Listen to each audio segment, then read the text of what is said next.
First and foremost, I want to thank everyone for coming this evening. So we'll call this a meeting to order. First item on the agenda is the approval of the previous meeting's minutes from May. And do I have a motion to approve minutes? Motion by Brian, seconded by Melissa. All right. All in favor? Aye. Any opposed? Thank you. So we're excited to be covering and digging into more of the aquatics this evening, and super excited to be touring a number of facilities, and we'll turn the time over to Julie for the remainder. All right, welcome everyone. We had no idea how we would have 10 people, 100 people, 2 people, so thank you to everyone that came, and we may pick up more people at our other 2 sites. For those of you that don't know me, I'm Julie Seidel-Johnson, Director of Parks and Recreation. This is our first time at a progressive meeting / progressive dinner, so food first.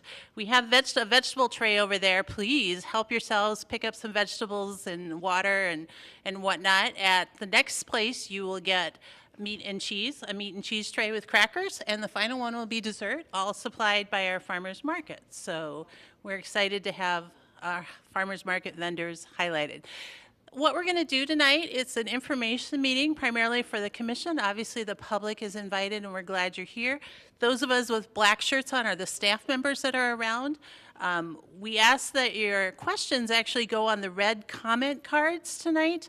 We won't be taking public questions or comments. Commission members, you're welcome to ask questions as we go along, but because of our tight time schedule, we're going to ask everyone else to write them down. We will respond to those within the next day or so through email and by posting it on the web. In my hand and in many of your hands, we have the full book of all kinds of information about our aquatics programs. There are some extra copies for the public over there as well, and it is now available on the Parks and Rec Commission website right under the agenda, so you can access it all online. All kinds of information, status reports, budgets, kind of everything you might want to know about aquatics is probably in that book. We'll go through most of it tonight, but once again, you have it to refer back to, and if you have questions afterwards, let me know. At each of the 3 sites, we will call the meeting to order. I'll do a very quick introduction because we may, as I said, have new members join us. Then Kate Cannell, our aquatics program supervisor, will take over and tell you a little about the operations of each pool from the top side, meaning lifeguards and how we staff them in our programs that we do. And then Eric Alvarez, who is our assistant facility manager, will give you a behind the scenes tour of the filter rooms. I know, it's super exciting. Talk about the maintenance needs, some of the good things and maybe not so good things that we have going on with that. We will walk you through the locker rooms at each facility so you get a chance to see what the locker room conditions are. We will convene back in the lobbies usually, and then Brad Barker, who is our recreation superintendent, and Matt Idell behind him, our assistant rec superintendent, will follow up with just a little more information about the facilities. And then we're going to adjourn quickly, run to your cars, drive safely, no parking tickets, and go to the next facility. The parking lot at Robert A. Lee is under construction, but we will be parking in it tonight. So we will move the barricades so you can pull in and park. Just don't hit a construction vehicle because that would make them pretty mad at me. And finally, Gabe is our new admin assistant in Parks and Rec. Everything you see, all the food tonight, all the books, all the name tags, everything, Gabe did it. Let's give him a round of applause first. Okay, here we go. Great. Hi, everybody. Welcome. We're going to move pretty quick. I already do talk pretty fast, so here we go. So as Julie said, I oversee the pools here. Mercer Park, we're going to take a walk around in a moment, but I will point out a couple things here that are unique to Mercer. So it's a 50-meter long course pool. The bulkheads that you'll see tonight are movable, so they're not moved very often, but when it was designed to be 2 25-yard short course pools, 16 lanes, or converted to 50-meter. It is unique that there's not many of those in this state. We also have a shallow end area that is used for a variety of activities. The area behind that, there's a wading pool that we'll walk you through that is not open currently, but it does have a separate filter system that Eric will talk a little bit about. And then lastly, there's a hot tub here that is unique to this facility particularly. There's also a solarium outside where you can sit, so we'll show you that as we walk by as well. Kind of can see through there where there's some chairs and some outdoor seating. The access points for here are different. Each of our pools has different accessible points and ADA sites. This pool in particular has a ramp that's unique to all of our pools for access. There's also a chairlift you'll find in the shallow end, and then there's some stairs in the midsection that we've added in. That's not due to ADA, but it is due to accessibility overall, just increasing that access. So for programming and use here, this is a pretty versatile facility for us. This is our year-round pool, so we have most of our, the heavy lifting of our programs happens here at Mercer.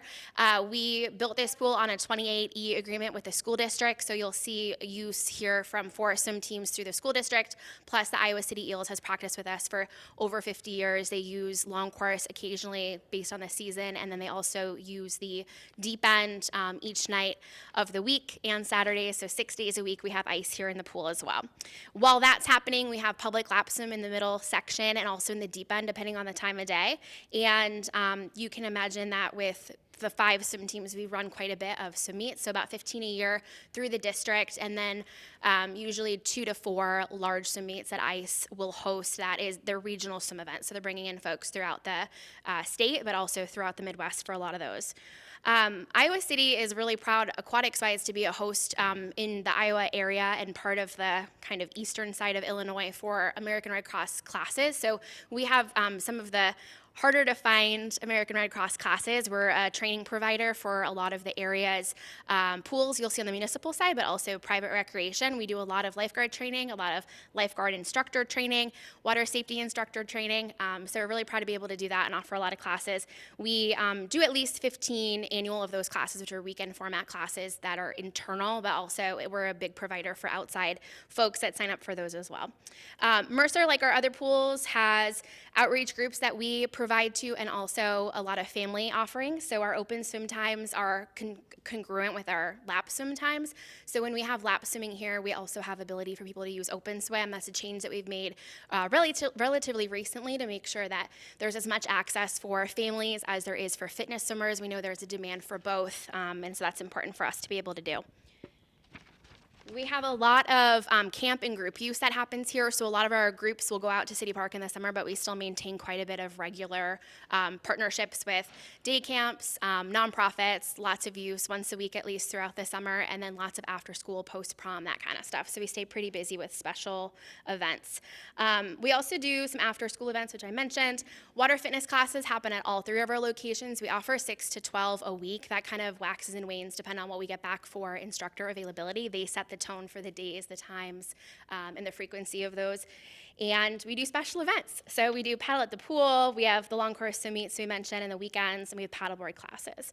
So one of the things that, that's just the programming side and the facility side, but one of the things that takes up the most amount of our time, myself, who's full-time, and Kaylee, who works with me in Aquatics, there's 2 of us that are full-time, is the staffing. So we have about 150 people that we supervise that are part-time staff, and that is lifeguards, which we'll see tonight, kind of what that staff looks like physically, but also kind of how they work at all 3 of our pools. We also have a water fitness staff that ranges anywhere from like 5 to 8 people or so, depending on who we have on staff. We have a swim lesson team. A lot of those folks also lifeguard for us, or they also teach water fitness, but some of them just do that. We have a leadership team of 15 people. All of those people take additional training. So aside from just the lifeguard training or water fitness training or water safety instructor training, which is swim lesson training, they also take additional training to be able to facilitate trainings. It's kind of a theme here. And they teach a lot of the stuff for us, and they run all of our training with staff. Just big picture with our staff, our lifeguarding staff does 4 hours of training every month to stay up to date on code, but also on their skills. You may have been at the pool before when you've seen us do audits and drop skills and practices, so we do that all during open hours as well. It's important to note that the full-time team is myself and Kaylee, who's not here tonight, as well as 2 full-time pool maintenance folks who do work at all 3 facilities. So myself and Kaylee plus Caleb and Dan all cover all 3 of the pools.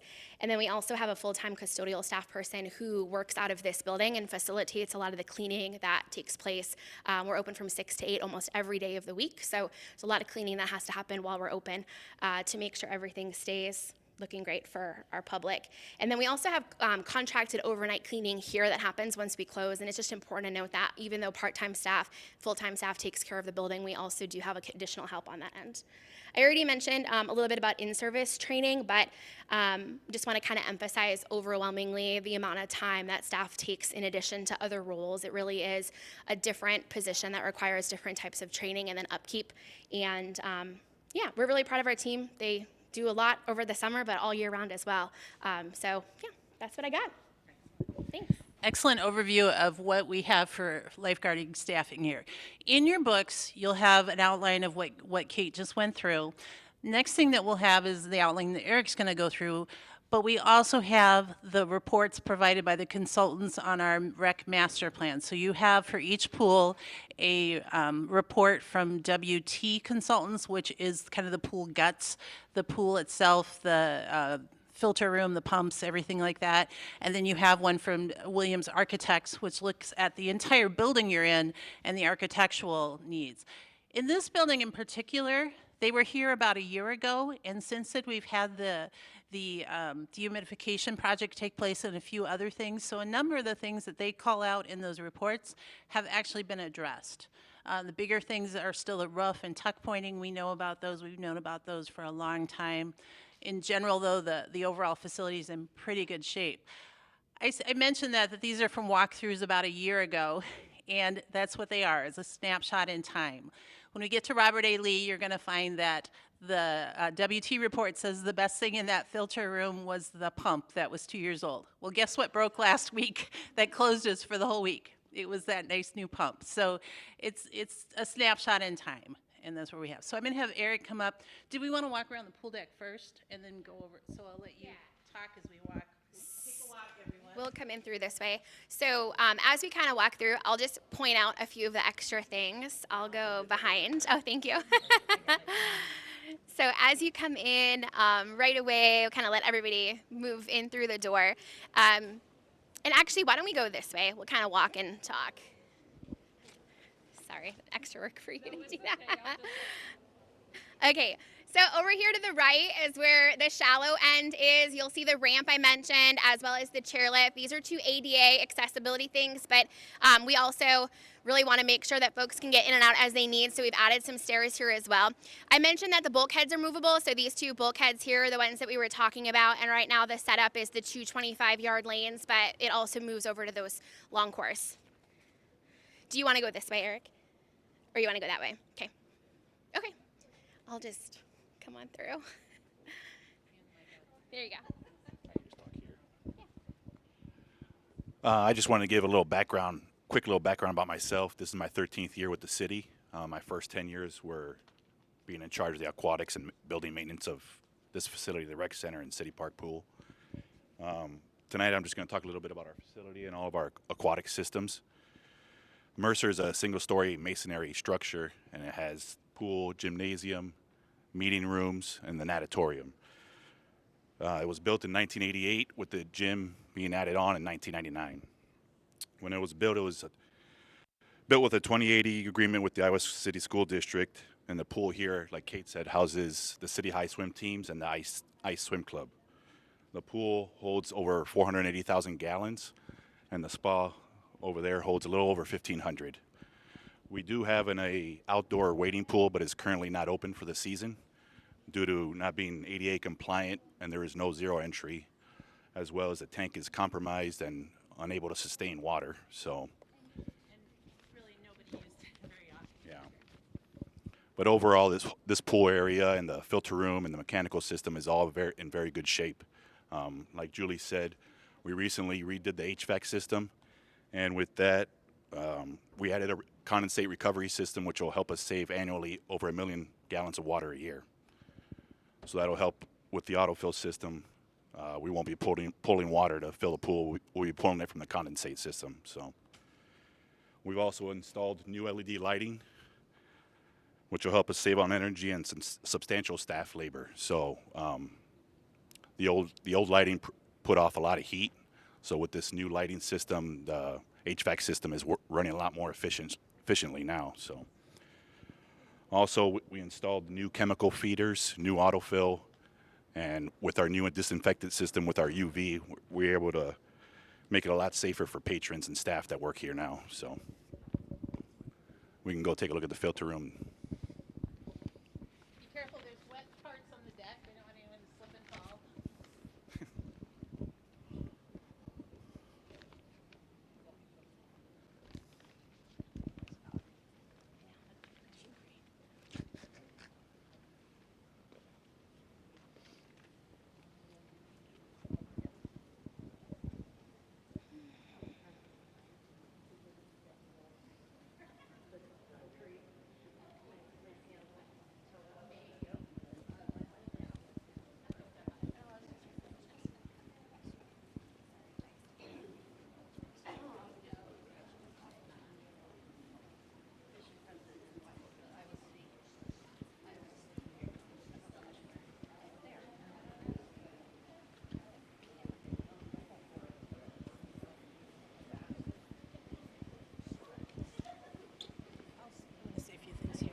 So, in the report, it said that Mercer pools had expenses twice that of the RAL pool, I think. Yeah, I don't know off the top of my head right now. So, yeah, we can ask questions later or write them down for us. That would be great. Okay, so one of the things, Eric's going to show you the filtration room and the pump room if you've never seen them on a pool. They're exciting. The thing about this one is it has the best access, and it's one of the things I want you to notice because it's one of the issues both with Robert A. Lee and especially City Park Pool. City Park Pool being 72 years old, the filtration in the pump room is down a ladder in a well. It doesn't have, it's a confined space, which is a safety issue. Very difficult to get anything fixed. So just take notice of the difference of a more modern room from what you will see later in the other two facilities. Maybe you want to explain what these are. So in this room we have 4 sand filters. 4 sand filters. Why does everybody come close? Because this is I'm the not mic sure for the, that it's really working. Yeah, the mic is for the camera. not for us. Oh. Sorry. No, you're good. So in this room we have 4 sand filters. We have the UV system, which is another disinfectant along with the chlorine feeder. We recently installed CO2 feeder instead of using that in the replacement of acid, which is a lot safer for all the patrons and staff that work here. So this pool runs pretty efficient. And now with the HVAC system, we're able to control the temperature of the pool and the pool area a lot better. So just to note, it's really loud in there. So if you do want to take a look, you can kind of go in and circle around that pool in the back and then come back out. Please don't touch anything, obviously, hopefully. But it is really loud, just a heads up. If you don't want to look, then we'll just kind of wait on the other end for you.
Okay, so basic pool operations.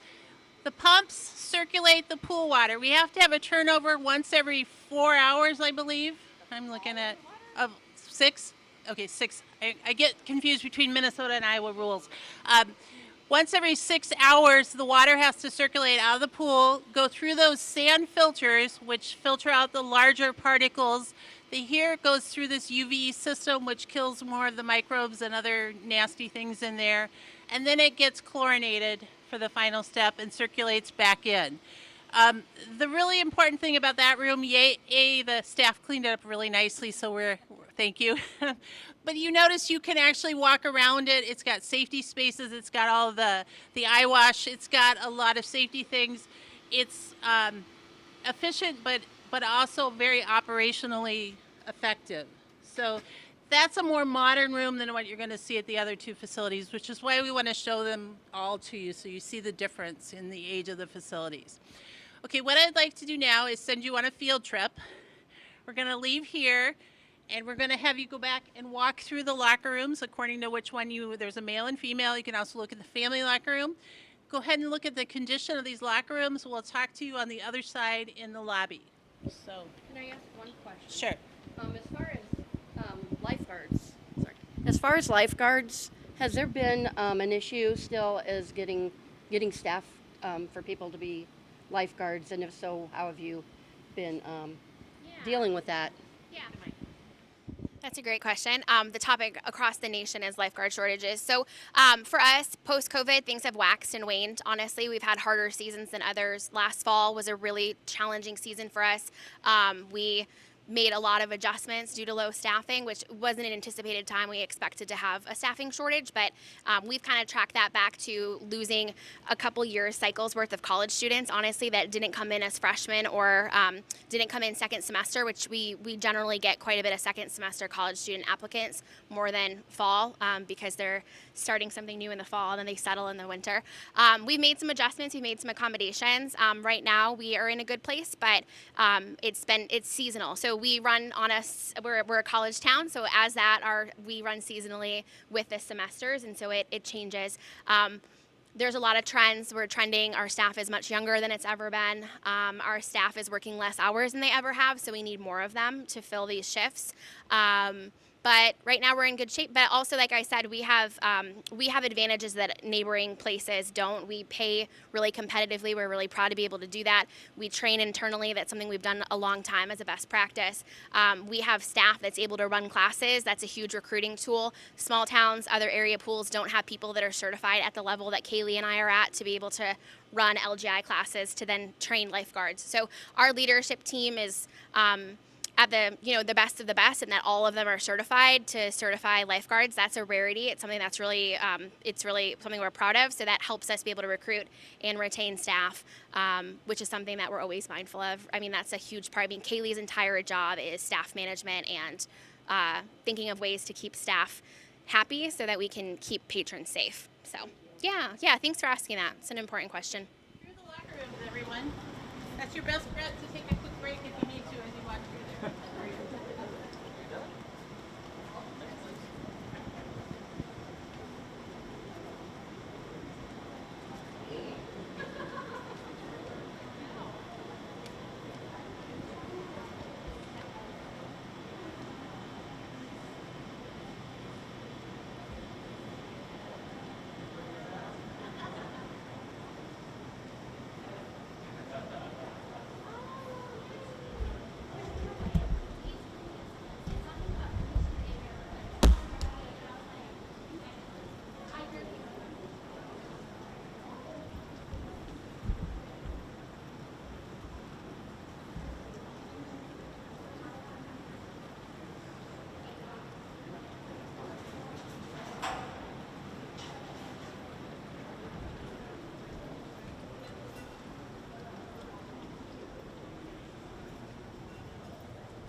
So let's, everyone come on over, gather here if you're here for the Aquatics tour meeting. We've got another class kind of meeting here at the same time. So we'll wrap things up here pretty quickly. One thing you probably noticed that there are two men's locker rooms and two women's locker rooms here. That's because this facility was built in conjunction with the school district, and that's how they needed it, so that when they had classes here with kids, they could have their own separate locker room. That isn't a need any longer, and it makes it one of the difficulties of these locker rooms. We've done some different renovations in them from time to time. The floors continue to have some slipping issues, some slick issues. But they are in pretty good shape, and I want you to notice that also in compared to the other two locker rooms that you'll see on the tours tonight. So I'm going to turn it over to Brad. He's got some more information. All right, so I want to talk a little bit about the concept for this facility in general, in addition to the swimming pool, some of the things that were already discussed. So with this facility, when we were doing our recreation master plan, we got a bunch of feedback from the community as far as what they wanted to see for programs and recreational opportunities. And so as part of this conceptual design, in the first phase, we looked to expand out this recreation center here to include some different things. So starting at the back there, and I think this is page 52 of your binder.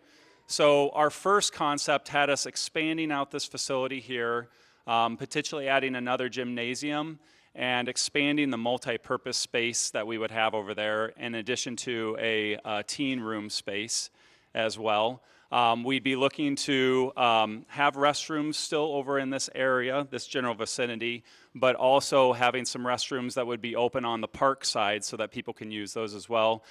We'd also be looking to expand this area here into staff offices. Right now, I'd say a good part of our recreation division staff, we joke that they're cloffices, they're closets that's been revamped into office space. And so they're very tiny. They don't have any kind of natural light in them. So that would be something that we'd be looking to expand our administrative offices potentially in this area, do some party rooms, meeting rooms over there, and then having a gender-neutral locker rooms, toilets, restrooms in that area where the locker rooms are currently. So we put that concept out to the community, and we got some additional feedback. One of the things that I forgot to mention too, with that gymnasium expansion, we'd be looking to add a walking track. So one of the things that came from this, from the feedback that we got from the public, is that putting the walking track and the basketball courts in the same area would be potentially very problematic for us. And so we went back to Williams Architects, the group that we're working with for these concept designs, and we now have a second concept that's out there. We'll be probably eventually releasing that to the public too. That will be with our recreation master plan. But we'd be looking to actually make this facility potentially 2 levels, where we would add that additional basketball court. So we'd have the 3 basketball courts, but we'd have an elevated walking track, which we think would be better served for everybody. People would be able to walk whenever they're wanting to come here and walk, rather than having designated times when we don't have programming in the area. And on that second level, we'd also potentially have a health and wellness space, so maybe some exercise equipment, and then another multi-purpose space.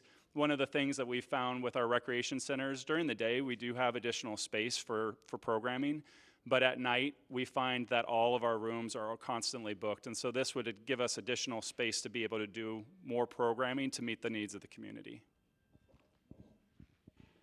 Okay, so members of the public, if you have questions or comments for tonight, we ask that you take one of the red cards and take a moment to write your comments down. We will answer those. But at this time, I will ask if members of the commission have any questions we can answer about Mercer. Brianna. One of the things we had talked about is potentially adding a warm water pool here. And can you direct me in where that addition Sure. could potentially be? And I can't believe you forgot to point that out over there. So it would, the potential addition would be along the far side of this wall where the solarium is. So the pool, as you see it, would stay the same. There would be a large hot tub over to my left, your right, And then approximately, right now it's showing as a 3-lane warm water pool in kind of where that solarium area is. So it goes under the existing roof or it's an expansion? It's probably a little bit of both. We didn't get that detailed in the drawings yet and the estimate is just a square foot estimate. We would need to get much more detailed to know exact costs and also exact size, because some of the feedback we've received is it's not big enough or it's too big, or, you know, there's still some more feedback to receive on that idea. Does the hot tub stay in that location and or is it bigger? It is bigger and it would be in the ground with a ramp into it so that it would have better access for anyone that needs to walk in or wheel in would be better. So What would happen to the patio that's there? And there's a couple of waiting pools out there. yeah, so there's a wading pool. It's not operational right now anyway. It's rarely been used, so that would go away. The patio would become that warm water pool. Yeah, so that would go away and become that. I know there was questions about adding additional lanes of pool, and I kind of touched on that. But are you still looking into like maybe making the lap pool? Actually, I think that the additional lanes is mostly the conversation for City Park Pool when we get there. So we'll talk about that more when we get there. Yeah. Expand on the gender neutral. Sure. So the concept for all of the facilities that we're showing moves us towards a gender neutral single-use restroom areas. We find that was one of the things we heard from families and adults and people that don't necessarily identify with one gender or the other, and they want to feel comfortable using our facilities. We think that's kind of the new thing we should all be moving towards. So in all facilities, we're saying we want to end up with a gender neutral concept. I don't think anybody knows exactly what that looks like. It does look like individual changing stalls, so you would never be changing with someone else that you don't know. But in this particular facility, we heard from users that they still wanted to have single gender areas because they like to socialize after aqua fitness or after working out. So it might be a combination here when we get to that point, that there might be a central walkway that has a number of single-use stalls with showers and toilets, and each one is individual, and then there still be a male and a female. To be determined, but great question. When? We do not know the when. I wish I could tell you that. It's a very long-term plan. We're just looking at what the future could hold for all these things. But it gets kind of exciting, doesn't it? Yeah. Okay, so for those of you that are moving on to Robert A. Lee, first of all, I need the commission to go ahead and do an adjourn. We'll adjourn this meeting. Motion to adjourn. Second. All three. Any opposed? All right, so we will not start before 6 o'clock, but we will move over to Robert A. Lee now. Drive carefully. You have plenty of time to get over there. Do not speed, but don't do hustle to get to your cars. Go down enter from the Burlington Street entrance into the parking lot. We will have a staff member there that will move the barricade so you can park, and we'll enter through the lower doors. Most of the meeting over there will take place in the lower lobby and on the pool deck. So we shall see you there.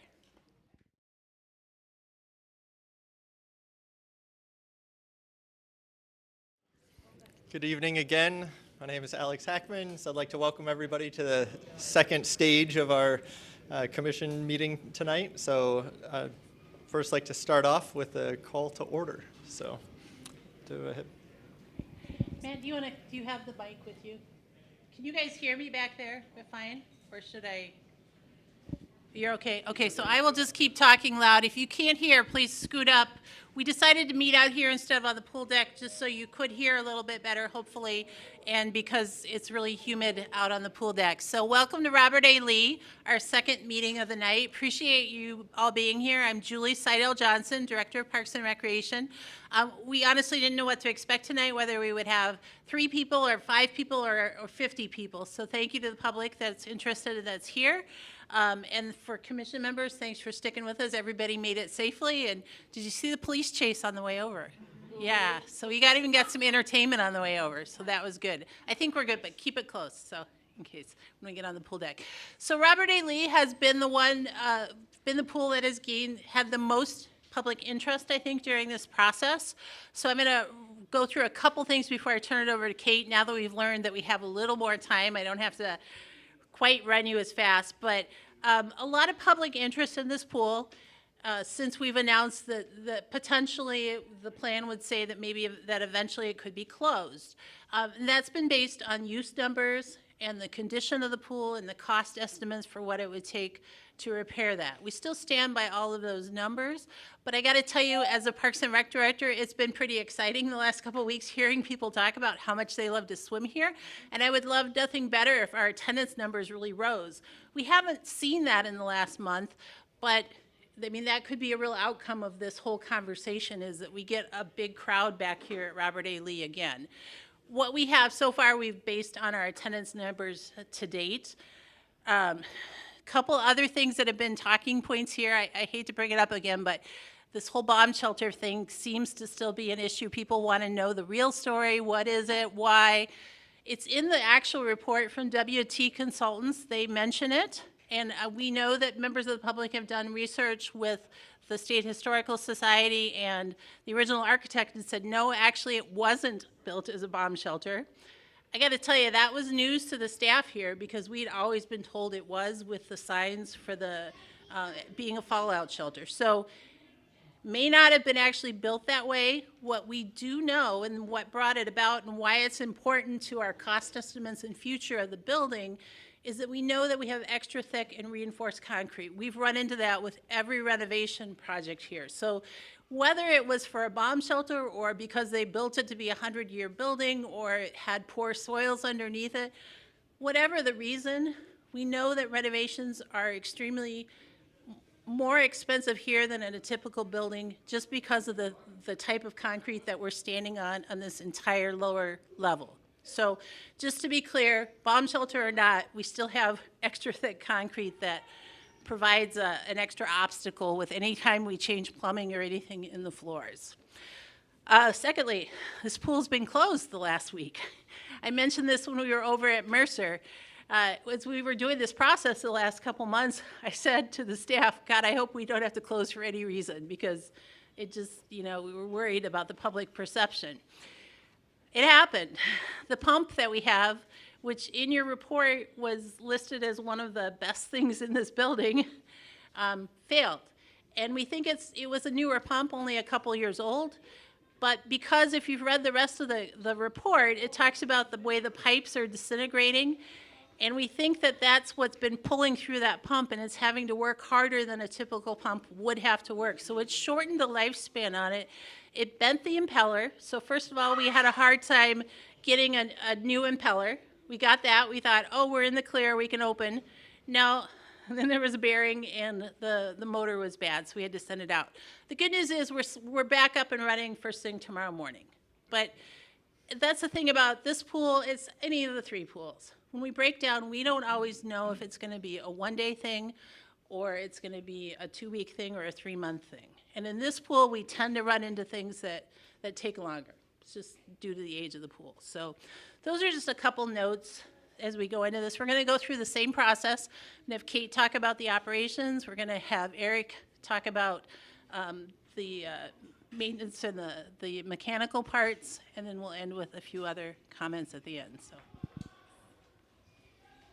All right. Hi again, everybody. So I'm going to go over the same kind of categories we did last time, talk a little bit about some of the differences we see here at Robert A. Lee versus Mercer. There's not as clear of a picture tonight about what's going on during the summer. We have some lessons out at City Park Pool and not here, so you're not going to see folks in there. But we'll take you around and kind of show you some spaces. So just through the window here to the left, you can see that there's a wading pool. That wading pool is actually really similar to the one that's outside at Mercer Park. There's similar accessibility issues with that pool. There's also just issues with functionality. So unfortunately, a pool like that, that's more of a splash style pool, it does entertain some younger kids and kind of keep them in, but it also doesn't really contribute to our ability to use it for swim lessons. Staff can't, neither can I, teach folks to swim in water that's that shallow. So it doesn't get a whole lot of use for swim lessons either. It really is mostly being used for some open swim times, which is great, but it's still not as fully functional as it could be.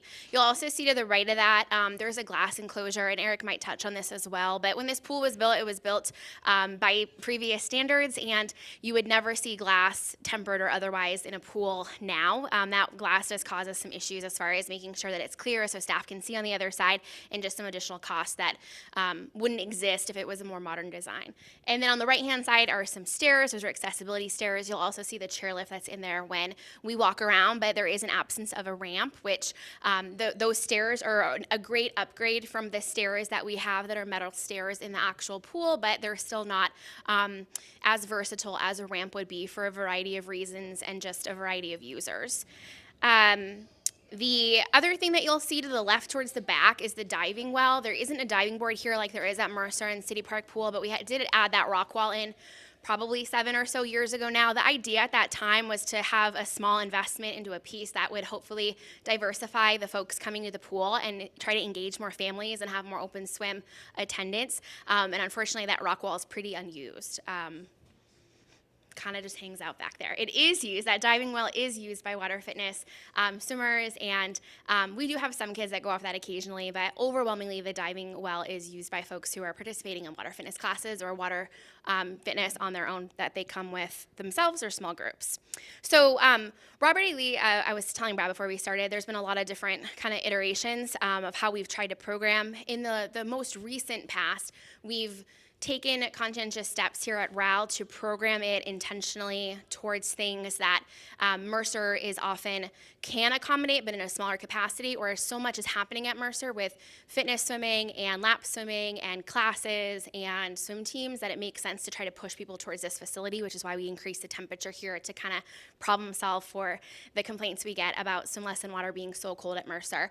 As we walk around, you'll see that the pool doesn't have the kind of variety that we are accustomed to at Mercer. So Mercer's shallow end is really well suited for swimming lessons because of the ramp and because of the slope. It's harder for us to do lessons here, but we do them here because the water, we've made it warmer and there's less space at Mercer without an addition of additional space for us to be able to do all of that. So that was kind of a problem solving that we added.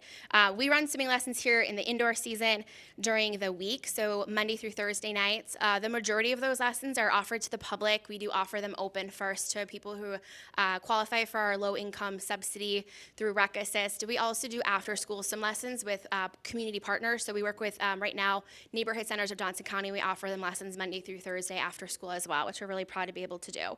We also have lessons on Sunday.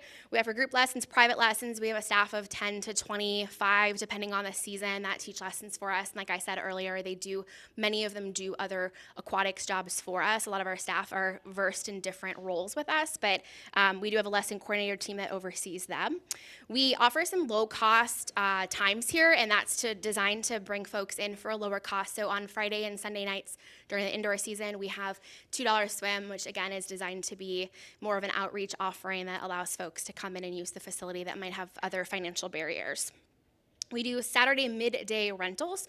All of our rentals, with the exception of dry rentals at Mercer, on the aquatic side have been slower to pick up post-COVID, but we anticipate they'll bounce back. All of the times that we offer right now are lap swim and open swim, so we're trying to get people to come to the pool to do things other than fitness swim, like bring their kids to the pool during the day, bring their grandkids that are too young for school to the pool. So we're really trying to encourage people during daytimes to come during times that prior were lap swim times, so we can get a more diverse group of folks at the actual pool, and we're just making the most space of it. Just an overview for staffing, and then I'll kind of go back to some special events we've added in the last few years that we particularly program here due to warm water and access and also availability. So this pool requires less staff. It's smaller, so day to day there's 2 lifeguards here versus the 3 to 5 that you'll see out at Mercer. Mercer has a bigger footprint, requires more of oversight, of course, but also there's more going on, there's more bodies there, so we have a higher ratio of guards that we need.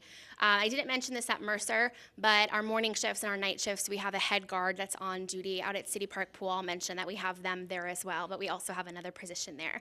I did mention the lesson coordinator, so just these are people on our leadership team that help us facilitate safety and programs and trainings and things along those lines. We have classes here for water fitness, so we run 5 to 8. We have 5 to 8 instructors here. We offer 6 to 12 classes a month, and those are offered at all 3 locations most of the time. Obviously, city is just going to be those 3 months. We have a really consistent group of folks in the morning, and then we have an evening time as well that's deep water that has had popularity over the years. The way that we schedule those is based on instructor availability, so we try to find those matches between public request and also what folks are able to do. Just another mention about full-time staff that supports operations. So myself, I'm full-time. Kaylee, her cloffice is right here. My cloffice was at Mercer. I didn't introduce you to it, but it was behind where I was standing. And then we have 2.5, so 2 full-time, 1 half-time people who are custodial staff, and the 2 full-time maintenance folks for pools, pool maintenance. They also oversee this pool, City Park Pool, Mercer, as well as the splash pads. All of the full-time staff that I just mentioned are certified pool operators, so we are required by code to have standards with pools. It's a lot like regulation you see for other things like restaurants and stuff, and so we are required to have a CPO on duty all the time. That's reachable. So a lot of us are CPOs. Some of us here are also CPOs that are not on that list.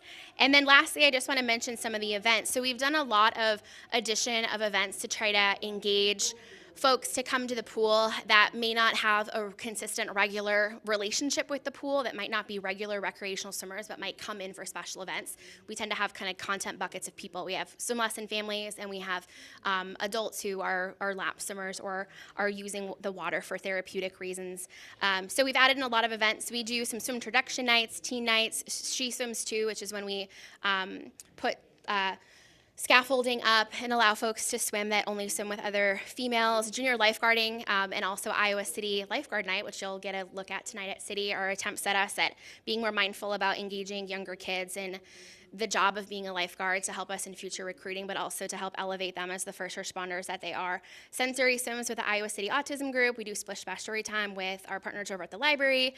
We do an egg hunt, which is always sells out. New Year's Eve beach ball drop, pumpkin float, and we're starting an Iowa City lifeguard camp. And then we also do a lot of inclusive events with the program supervisor that is overseeing outreach in special populations. So we've tried to add in a lot of things. They happen here because if the pool's quieter, we're able to kind of close when there's other times that we're already not open, or we're not just seeing the volume that we might at Mercer that doesn't impact us operationally in the same way. Okay, thank you. All right, we'll have Eric come on up. Okay, as you're standing here, do you all feel the humidity in this building? Yeah. Okay, so that's the difference at Mercer, what we talked about, the dehumidification project we just finished. That's what changed the air over there, so just so you notice that. Come on up. And Eric, can you mention, did you say it saves 1 million gallons a year? Is that what you said? Over at Mercer, the new condensate pump does. So it takes the humidity out of the air and the heat out of the air, especially in the winter, and we dump it back into the surge pit instead of using city water for the autofill system. So Okay, and that's 1 million gallons. that's what we're projected to save.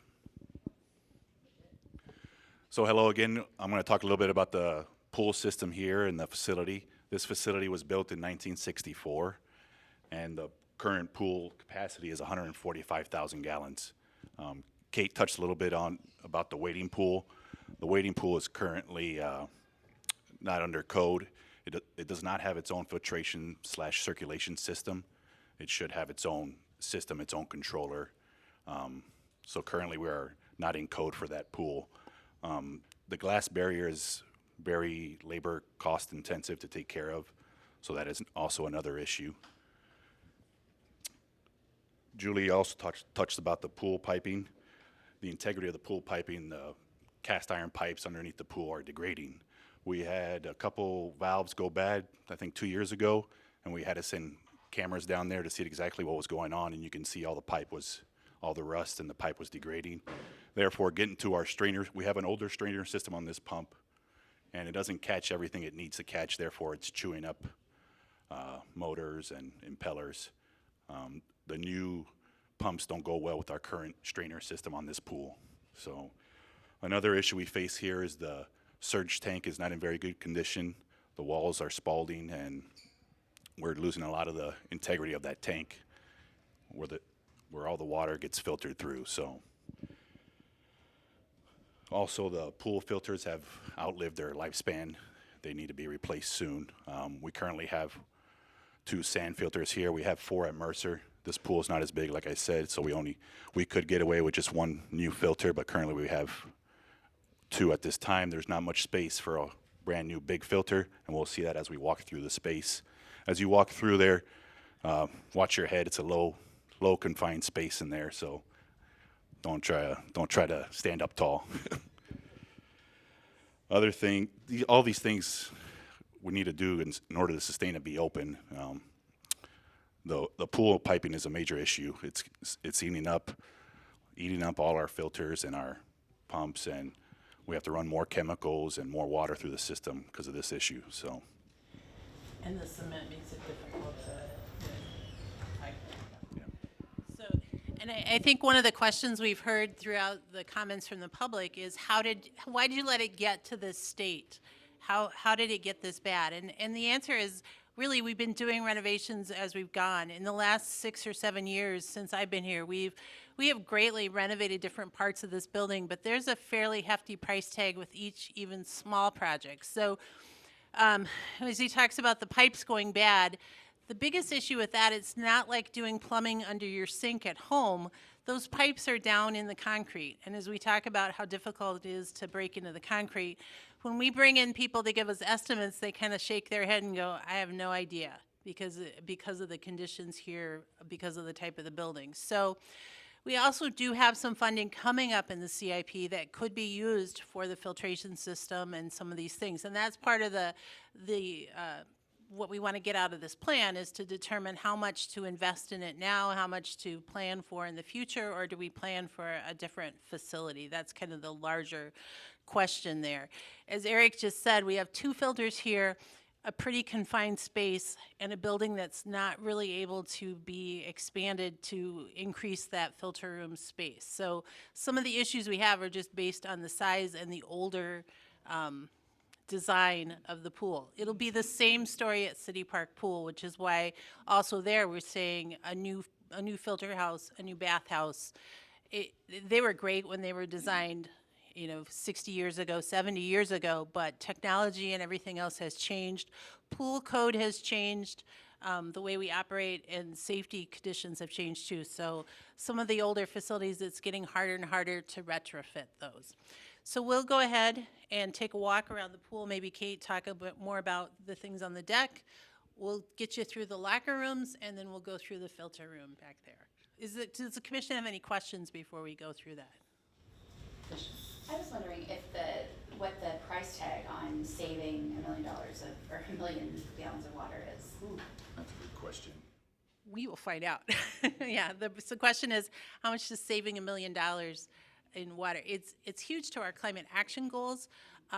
Because we don't actually pay a water bill, it's harder for us to calculate, but we can certainly find out, and figure that out. So we don't, the city is still an expense to the city. It just doesn't get expensed back to our actual, yes, thank you for. You are taking questions then? Only from commission members. Public, we're asking that you do our written questions. Thank you. Okay. One thing to note is in 2020, we did upgrade and renovate the on-deck restrooms to bring them up to ADA compliant. So those are 2 years old now. So you can take a look in there and see what it looks like. I did have a question. You mentioned about the filters that will need to be replaced soon. Like, how soon? Is this something, if you decided to close this pool, you would, that some of these projects just wouldn't get done, or would that still need to happen? Yeah. I think that's the big question, and depending on the price tag for each one of these things, and that's what we talked in front of council about a couple weeks ago too. Is that's what we need direction on as we go forward, is how much do you want to invest in this pool to keep it going? Do you want, what is the future of this, and is this the best place to invest that money? So we're willing to do whatever, but that's part of what this plan is looking at, is that the best use of those funds, so. Yeah, and the price tags, we don't actually know on a lot of those things. We have, I believe, 640,000 earmarked in the capital plan for coming year to do some kind of filtration HVAC. We know from the Mercer project that's not enough to accomplish both of those. We can't do the dehumidification control systems and the pool filtration and all of that. So there'll be a lot of tough choices to make either way. Yeah. Okay, so we'll go ahead and walk through. We'll do like a quick halfway, and then we'll go through the locker rooms. We'll go back around the back hallway, through the pump rooms, and we'll come back out this door. We'll kind of walk you through. So if you want to come through here.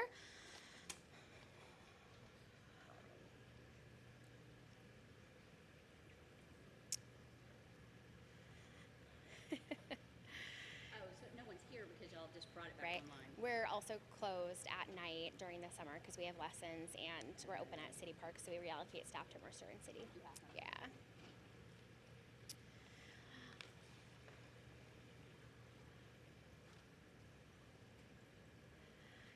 Okay, so as you can see, the areas that Eric and I pointed out, the wading pool over here with the glass wall, the stair entry that we put over here. If you're wanting to, you certainly can kind of walk back through this way, or actually better yet, when you come out of the pump room, when we walk back through, to your left will be that addition that was put on the deck for the accessible locker room for folks to use, which is has a shower and a toilet and a changing space in it. Behind you is the lifeguard space and staff space, I should say, and a bathroom. The only storage that we have in this pool, which isn't something that we mentioned at Mercer, our footprint for these older facilities, it's worse and worse the older the pool is. So Mercer is the best with how much space that we have, but it's also a shared space with the school district.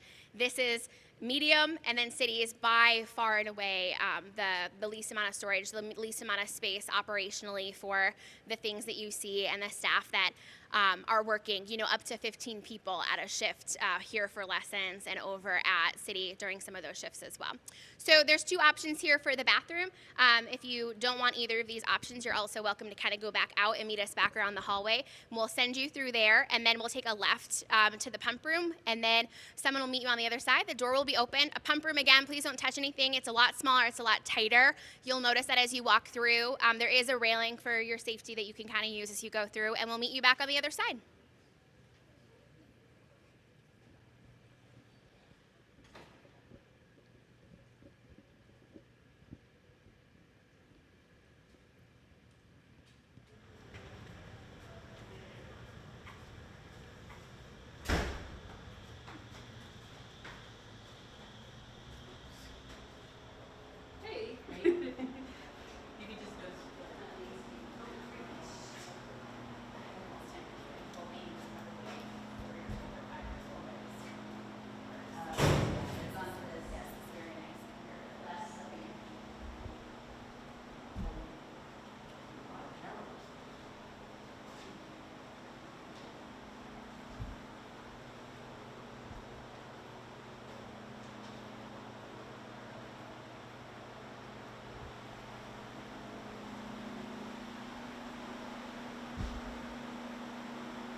Sorry? The mic.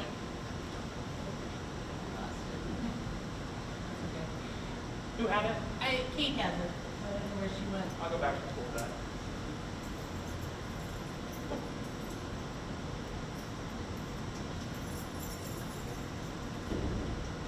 I think, we're pointing out a lot of things that are challenges here, but we should also point out, the light in that pool is amazing. It is a great place to swim.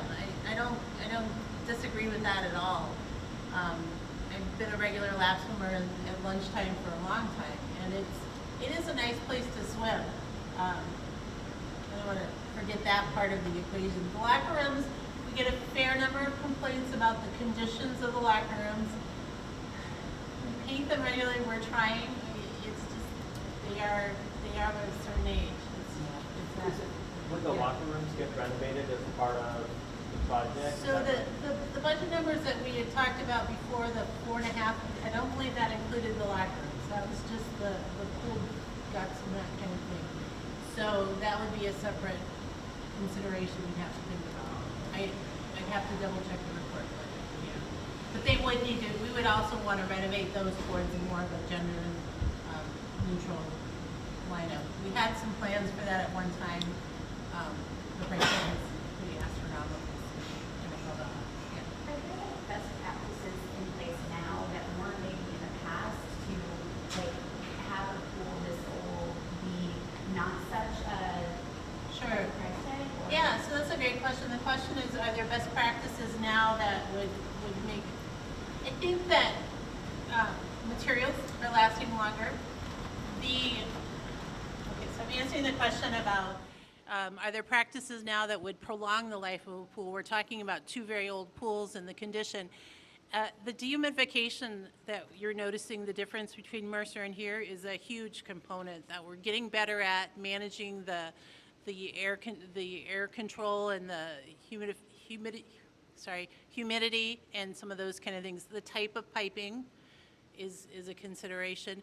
But some of it is just design changes over the years. And this was a competitive pool at one point. It's not large enough and deep enough to be a competitive pool any longer. So some of it is just a natural progression in how pools are designed and used by the public too. So good question. All right, let's walk down here and we'll take a look at the filter room.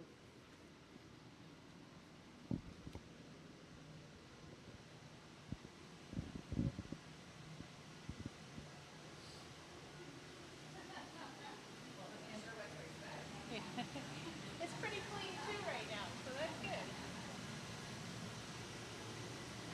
All right, go ahead and walk around. We'll meet on the pool deck. Should we go down? No. Oh, right here. Very good.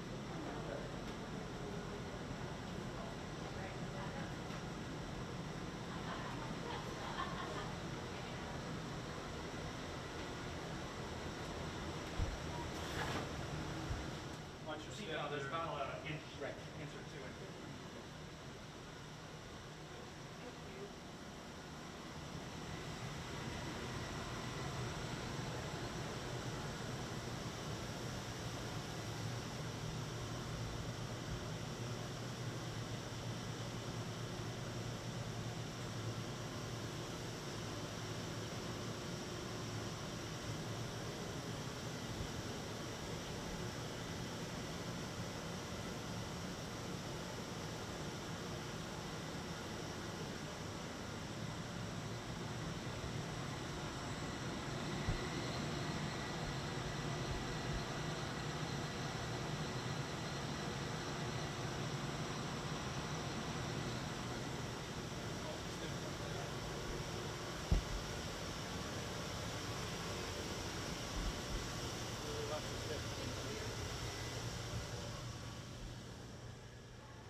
right, one of the questions I had in there was how often or when was the last time we drained and painted or resurfaced the pool? We do that every few years. The last time would have been when it was drained for COVID. We took time we were closed for almost a year there, so we did repaint it, and that's something we do regularly at all the pools. I think that's all I was going to say. What other questions do you have? What is the, like, process going forward? Is this, it sounds like, this is just informational for us, we're not, Yeah. what about city council? Like, So the question is, what's the process going forward? So we are, right now, still getting input on the plan and the future plan. Remember, this is all looking 5-10 years down the road. We will continue to do that. We'll go back to the council in a late summer. Well, I actually come back to commission at the next commission meeting. You'll get another chance to look at that. And we're looking at your ideas for what we should do long term at that point. So it's a vision and direction that we're looking for. With each of the projects, if and when they move forward from the master plan, we would go through a whole nother process where we would hire a project architect design team. We would do a whole nother set of public input for the actual designs. Like at City Park, we have a conceptual design right now, and we would probably start with that. But we would bring in and do a whole nother round of public comment and input to actually get to the actual design. So try to stay on the big picture thoughts right now. With that, in your books, I think it's about page 95, one of the comments from the public has been, well, what else would you do with this space if it wasn't a pool? So we do have 4 drawings in there that are just concepts. They're not recommendations. It shows what could be done to get a new hot tub that would be similar to this walk-in hot tub that we were talking about at Mercer.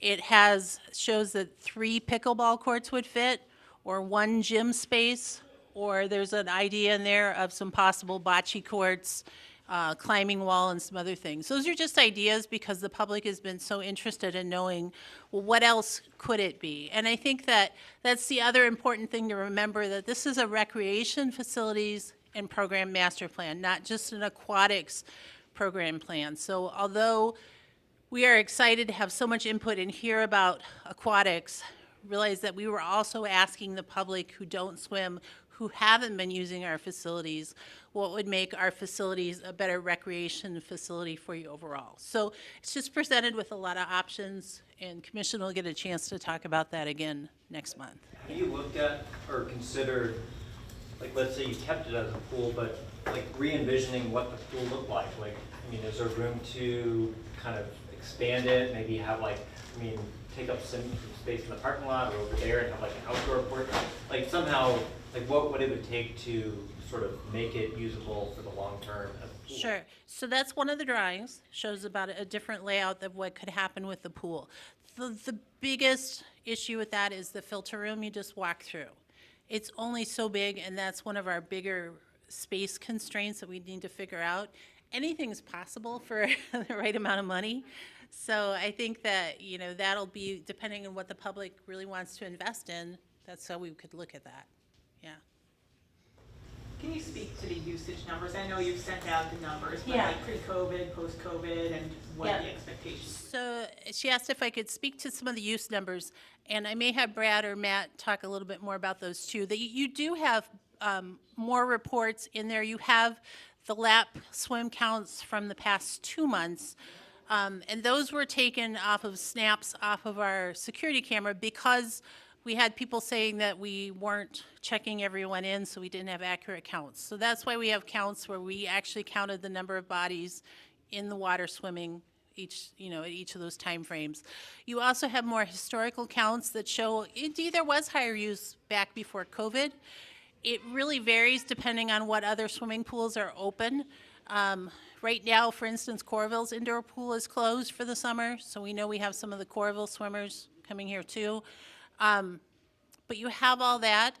You'll see that an interesting note in there is that City Park is just as expensive for 3 months as the other 2 pools are for 12 months.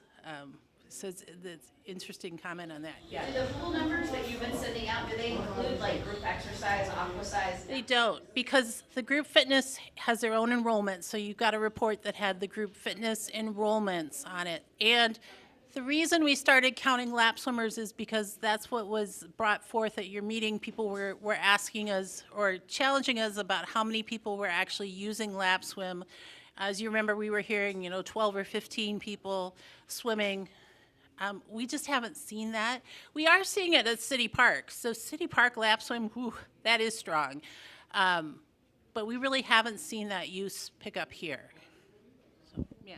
No, yeah.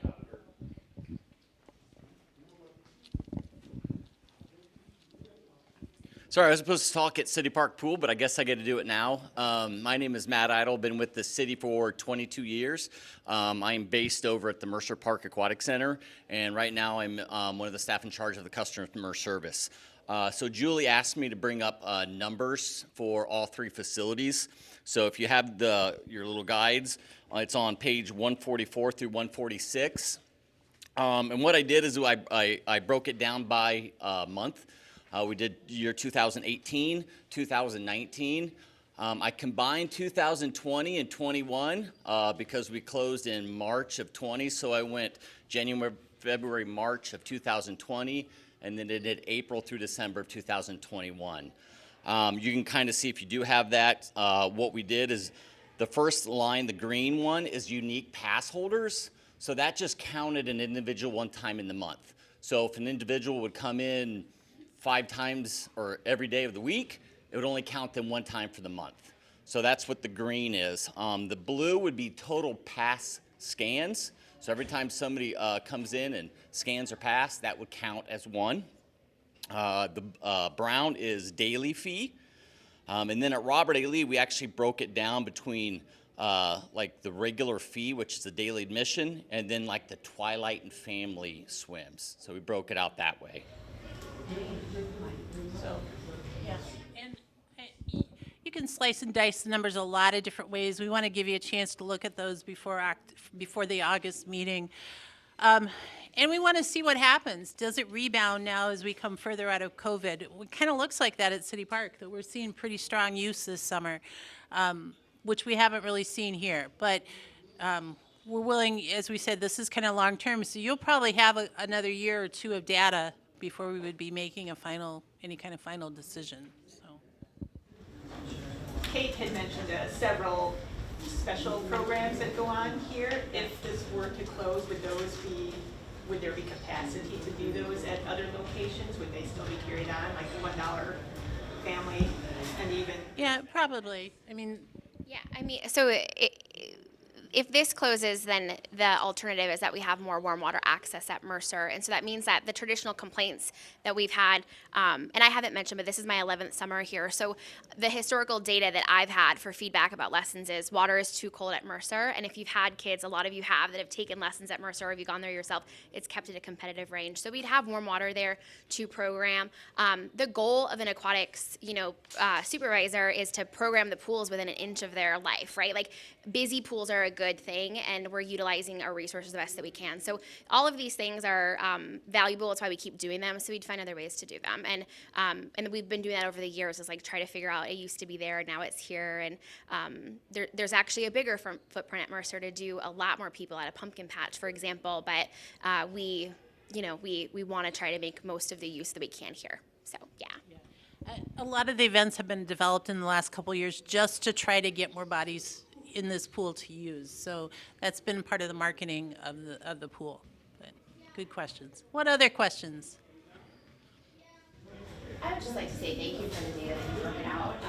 We have had questions just in other meetings about pool use, and so the comparing all the different. I appreciate that from the data review. So thanks. We're trying to pull as much information together and make it as transparent as possible to everyone. It's taking us a while, and we appreciate the patience with it, but we're getting there. So, has it come up? And so I'm pretty new to the commission. I mean, has this been discussed in previous years about what are we going to do about Robert A. Lee, that we're not seeing usage numbers? I mean, is this topic been introduced before about possibly closing? So the question is, has this topic been brought up before? The actual, should we close? No. That was actually brought up because of the findings of this report and the price tag of that. What has been brought up is the idea of the warm water aqua fitness pool and the amenities that we're proposing for Mercer. You have in the packet minutes from, I think, November of 2019 with the Parks Commission. We had a whole group of aqua fitness participants come to that meeting and really advocate for warm water and a new facility at Mercer. So we have those notes in here so you can see that at that time we said, sounds good, but wait until we go into this master plan and let's get your input as we're going into the master plan. So you have those notes you have from earlier this spring when we had a group come to the Parks Commission and talk, and you have last month's. So those are kind of the top 3 times we've had people talk. When we went into the master plan process, there was no idea we were going to have any kind of recommendation for closing a pool until we came to all the data that we've been showing you and saying this might make sense in the future to consolidate, be more efficient at one location, get us a newer facility, and get what people we believed were asking for with the warm water medium depth pool. So. You've heard a lot of other comments, so maybe that's not the case, but that's where the recommendations came from. So, yeah, Brianna. Do we have the numbers for like the aqua swim classes? You said we have those captured. Are they in here somewhere? Yes. When I put this down, I can find you the page number. Yeah. It looks like this. It's in there. Yeah, so for the water fitness ones, 149 for the water fitness ones, we actually took how many classes we offer per month, and then the total participants that were enrolled in those classes. So that's how we broke it down. It's also important to note, speaking of that the attendance numbers prior to 2019, Aqua Fitness was counted as just a regular swim person entering. So they would enter with a pass. So there's not a separate count for Aqua Fitness, hence why sometimes you would see here at Robert A. Lee that there's 25 people in the hour. That's largely one Aqua Fitness class that was very popular. The number of lap swimmers has stayed pretty consistent. So.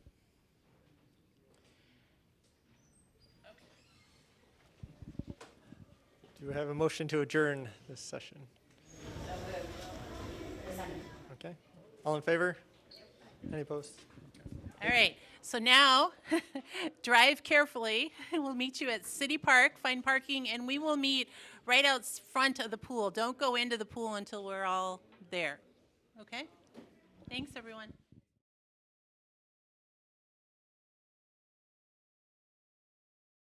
To order. So my name is Alex Hackman, a member of the Parks and Rec Commission. I'd like to welcome all those from the public that are with us and those that are continuing with us. So thank you so much for being here. We will begin with Julie going over some more details. So welcome to City Park Pool, everyone. Before I start, I got to remember to thank a bunch of people since this is our last stop. First of all, Lily with our Channel 4 cable crew. We're capturing most of this so that it will be viewable later on. So I think that's a great thing so the public can see it if they're not here tonight. For those of you that are here and this is the first stop you've been on our tour, what we're doing tonight is we're going to go through operations, we're going to go through maintenance issues, we're going to take a walk around the pool deck, the locker rooms. In this case, we won't walk through the filter room because you got to go down a ladder. We'll peer into it, and you have pictures of it in your book so you can see it. For those of you from the public, there are comment cards that are, I don't know what color they are this time. They are purple comment cards. We will take questions from commission, but for the public, we ask tonight that you write your questions and comments. We will consolidate all of those into a document that we will email to anyone that gives us their email, but then we will also post it online and make sure it gets included with the minutes. So it's been an interesting night. We didn't know how many people to expect. We are happy to have everyone that's here. I think I said this already, but I'm Julie Seidel-Johnson, the Director of Parks and Recreation. We're looking at the conditions of the pool. For this one, as you know, we've talked about it lots of times, 72 years old. It has been the granddaddy of all pools. People love it. It's been well used. It continues to be well used. But the fact of the matter is that the infrastructure here is nearing its end of its life. And through this whole process of the master plan, I think we've come to the conclusions that it's time to renovate the pool. How we do that is yet to be determined. We have kind of a concept plan, but based on, the next steps would be to hire go through another process where we would have public input and have an actual pool designer on board to help us finalize designs before anything would happen. And that's a couple years out. But we'll take you through so you have an understanding of what our concerns are and what the strengths are. I wish we had our swimsuits on because it sounds like it'd be a great night to go swimming. So with that, Kate, why don't you come up? All right, welcome to City Park Pool. So we're on the outside of the fence, so you won't be able to see some of the landmarks that I'll talk about. I'm gonna kind of shift because the sun is just peeking through right there. Okay, so we'll talk through some of the spaces. As you walk around the deck, we'll have a chance to kind of see some of the things that Eric and I point out. Yes, thank you. Sorry, this makes you feel like it's projecting your voice for you, but it is not. So a couple of things here. This is an outdoor pool, obviously. It's our only outdoor pool. There is an outdoor wading pool that you will see that is 0 depth. So we keep kind of saying words like no 0 depth or beach entry and things like that. That means that basically it goes from the deck down a slope and into the actual water. So you'll see an example of that tonight. We have long course and short course lap swimming. So this is a really unique place. Julie already mentioned staff feels the way that the public feels about this place. We love it here. We love the versatility of this pool. It's really special to us as well. Having long course outdoor lap swimming is a very unique thing to have in the state. There's only one other place that has it in Ames. And so we have the ability to have long course lap swimming here. You'll see how that's possible here. Tonight it won't be set up in that way because it's used for open swim. So unlike Mercer Park and Robert A. Lee, we program different times throughout the day for lap swim here at City Park Pool, and that's because of the design of the pool. We can't have the diving board open if long course lap swimming is happening underneath it. So we have morning lap swimming, we have midday lap swimming. We do program this pool within an inch of its life, just like Mercer. So there are some times that you see that the pool's not open, and that is because we're doing other things that might be closed programming or swim lessons or community group and small group reservation type stuff. So when you see some of that stuff on the schedule, just to note that there's things that do happen throughout the day. Throughout the summer, we offer swim lessons Monday through Thursday. We also offer evening swimming lessons, so we close the pool on Tuesdays and Thursdays. We offer different levels, private lessons, adaptive private lessons, group lessons, lessons to adults, lessons to kids, outreach lessons like we mentioned. We have some stats that we've shared at previous meetings about how many of those are subsidized as free lessons through our Rec Assist program, which is really exciting. We're really proud of that. Even post-COVID, we've really still been able to do a great service with that. How can they help with fundraising for that? Oh, and on July 23rd, we're having a day-long event called Sunrise to Sunset. Good plug there. We're really excited about that. It'll be a pay-as-you-wish throughout the day, but all the proceeds will go to that fund, and we have it programmed all day long. So from 6 a.m. until a movie in the park at night, right here on this lawn, we'll have a movie with Summer of the Arts. So we're really excited about that. Swim lessons we mentioned, lost my train of thought there for a second, sorry. We also have short course lap swimming. So this pool is versatile. We're able to have short course lanes available. We'll show you that tonight when we walk out there. So we'll see that the diving boards are open. We have a high dive, 2 diving boards on each side. We have a middle area where there is short course lap swimming. It's slightly less than 25 yards. It's not the full yards, which is good thing to know as we're talking about having convertible space in a new pool that also wouldn't be to that standard, but it doesn't have to be because we're not doing swim meets here. It's recreational swimming. We have wings, which you'll see as we notice that are when we go in that are start more shallow and go towards more deep towards the center. That wading pool that we mentioned, and then we have a chairlift and a set of stairs that we'll point out as well. Right now, the access points is through metal stairs, which I haven't mentioned really as access points because they're not really used that much, honestly, throughout all of our population. Most people, regardless of their ability, are using an alternative like those big stairs that you'll see tonight. We have other groups that use this pool. So I mentioned that when we're not open, we're doing other things, but it's important to note that when we are open to other groups, we are always also open to the public. And I think that's something that we take really seriously as a public facility. So even though ICE uses this pool in the morning, and sometimes City High will use this pool in the morning in the summer, and we have the Iowa City the Iowa City Sea Lions, the Water Polo Club, all of those folks use the pool, but they use it at times that are adjacent to the public also having access. So we do some of that stuff to make sure that we're filling the space of the pool. We're making sure that it stays busy, but we're cognizant of that as well. I already mentioned kind of some of those numbers, but I think it's important to note that we've the belief has been that we've taken away hours, and we've really expanded hours since I've became the program supervisor. And I think we've expanded hours in different areas. So it might not seem as extreme for lap swimmers because we've added open swim hours and then vice versa. But we never used to be open at 6 a.m. out here on Saturday and Sunday. We used to open at 1 o'clock for open swim. Now we're open at 11. So we've added significant amount of hours as we've stair-stepped to present day. Even post-COVID, we just are always looking at how we're able to do that. We also offer low cost times to come as well. So we've heard the terms like family swim and twilight swim. We've rebranded that as just $2 swim across the board because we don't want to just invite families to come for lower cost times. We want to invite everybody to come, whether they're solo or not. So $2 on Monday, Wednesday, Friday nights from 5 to 8. So we have 6 hours a week here, and then we have 8 hours a week 6 hours a week at Robert A. Lee that we do at that reduced price.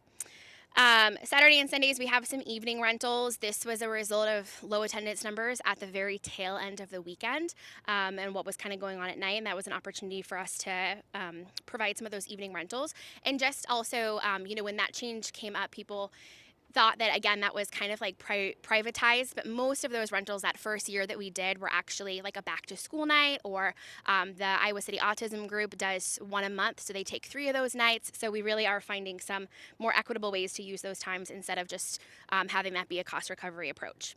We do specialized program out here, so I mentioned that we do lessons at night, and we don't just do lessons on Tuesday and Thursday. We program it within an inch of its life. So we have paddleboard classes, we have junior lifeguarding classes, we have a rental at the very tail end of that with the water polo team. So it's still really busy, and it's still doing a lot of things at once, but it is closed to open swim or recreational swimming because we're doing those other programs that provide different services than just a drop-in opportunity.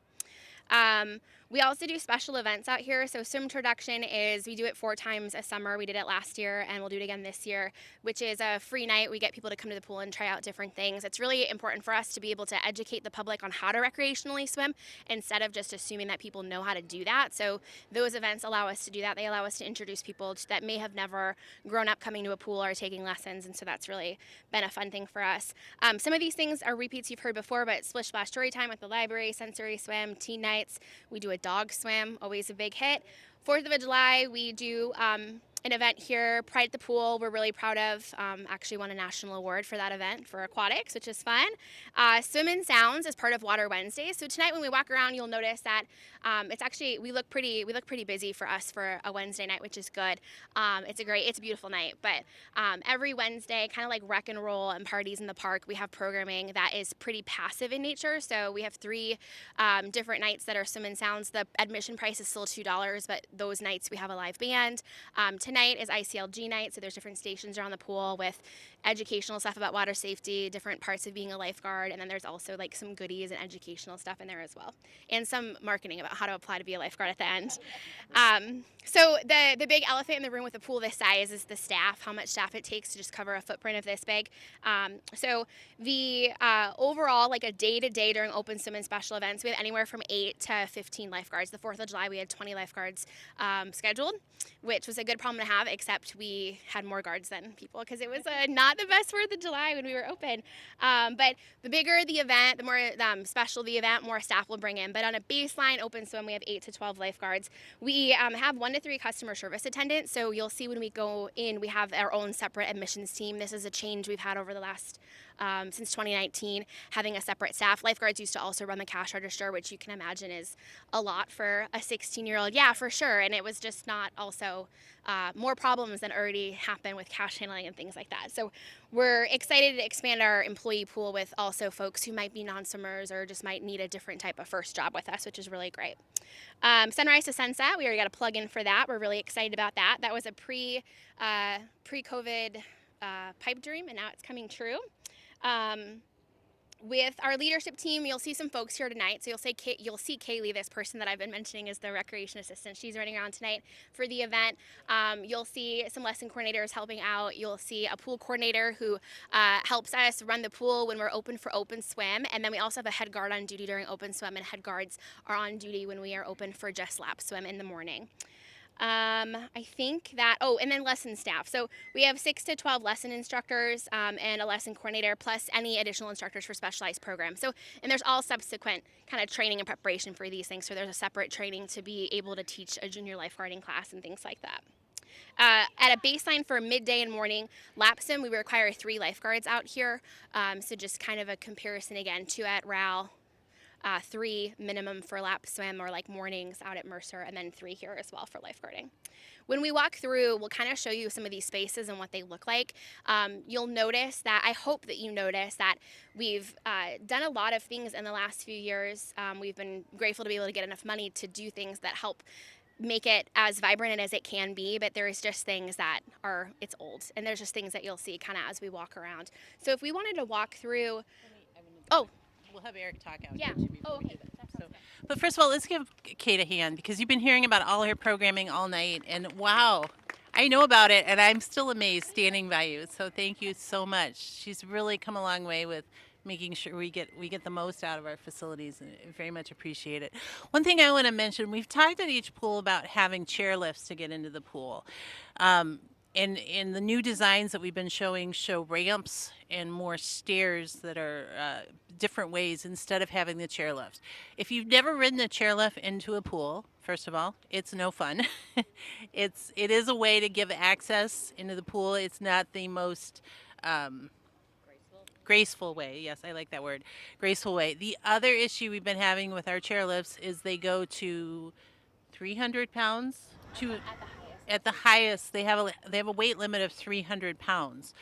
We do have a number of individuals that want to use our pool that have mobility issues that exceed that. We've cracked a couple of very expensive chairlifts and have had to make the decision that we can't always accommodate that. So that's another reason that if we can move to having ramps into the pool instead, it makes it more accessible for more people. And so chairlifts work, they meet ADA. We would rather not have chairlifts. We would rather have other access points into the pool, I think, as we modernize everything. Same with the locker rooms. They are, for the most part, ADA compliant at this moment. They're not ADA friendly in every case. And here the lockers are not compliant. We know that. It's one of those things that we would like to get fixed, but it's not been the highest priority compared to other needs throughout the pool. But there are, as a newer facility would have better access, better shower areas, better all of those things. So those would be good. So Eric, why don't you come and talk about this one? So a little information about this bathhouse. We have lockers and showers for men's and women's. We have a couple storage areas. We also have 2 guards areas where they are stationed throughout the day. And we also have a mechanical space upstairs and downstairs. None of these spaces are currently heated, and neither is the pool. So every fall, our staff has to take apart all the pool plumbing and bathhouse plumbing, which isn't, that plumbing isn't meant to be taken apart every year. So we fight plumbing issues every spring startup. This pool used to be the largest pool in the state of Iowa, no longer is, at 750,000 gallons, but we still do have the oldest tank in the state, 70 plus years old, which causes a lot of our issues currently. And we paint it every year. Yeah, and we paint it every spring. Due to the age of the tank, we experience extensive water loss every season. So we fight that every year. The spring startup maintenance is very costly and labor intensive. There's excessive spalling of the concrete tank. We fight chipping of the paint, peeling up. So we have to chip it up and re-caulk it. We get separate contractors to caulk it, or maybe we have to patch it up with all new concrete. Just depends how bad the spot is. And then our staff paints it every season. Due to weather and other things that happen throughout the season, the paint doesn't really adhere to the tank. So as you'll see in the tank now that there's some paint chips coming up, and it's just so many years of paint on top of that tank, that old tank, it just comes up. So Another issue we're facing is the lifespan of the fiberglass grates you'll see on top of the stainless steel gutters. They've reached their lifespan, so they need to replace soon. They've become abrasive, and this year we tried painting them, and we'll see how long that lasts, but they need to be replaced pretty soon. So another thing to mention is when we walk through the space, the mechanical area downstairs is it's a confined space. There's only one means of exit and entry, and it's down a pretty steep ladder. So as we walk, Don't get to go down there. as we walk through it, you can take a peek down there. But we have done some upgrades to this pool. We've put in new valves on the filters. We've installed a new water tank for the showers, and we've also put a new exhaust fan in the filter room. So that'll help with the chemicals and for our staff and the patrons that are working around the area. So that's pretty much it. Just a note on the whole caulking every spring. So as you know, with COVID, we've had supply chain issues and everyone's had trouble getting things.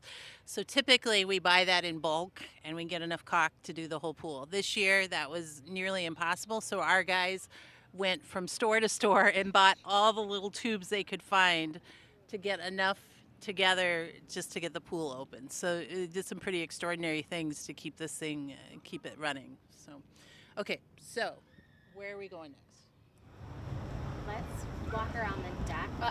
How about go through the locker rooms and then we'll meet on the deck near the flagpole. We'll walk around the deck and then we'd like to show you some staff spaces and then the mechanical spaces too. So when you walk in, left or right, or if you prefer to walk straight through and meet the flagpole, that's an option too. Take a peek at the locker rooms. Probably not camera in the locker room here.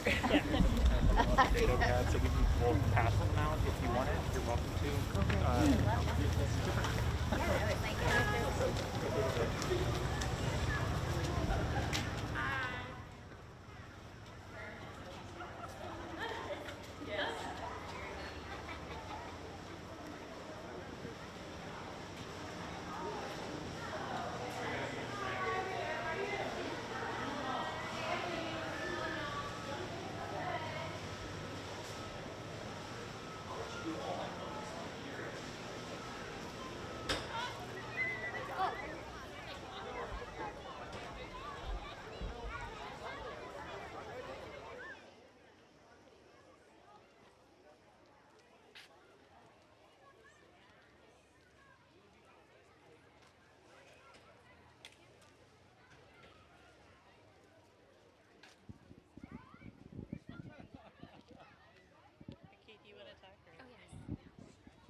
Actually, let's walk. Can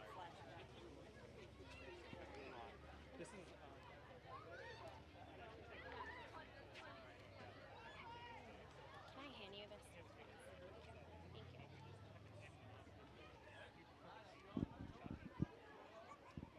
Isn't this just a little slice of paradise? It's fun. I know. This is like the ideal night, right? Oh, it's so good out.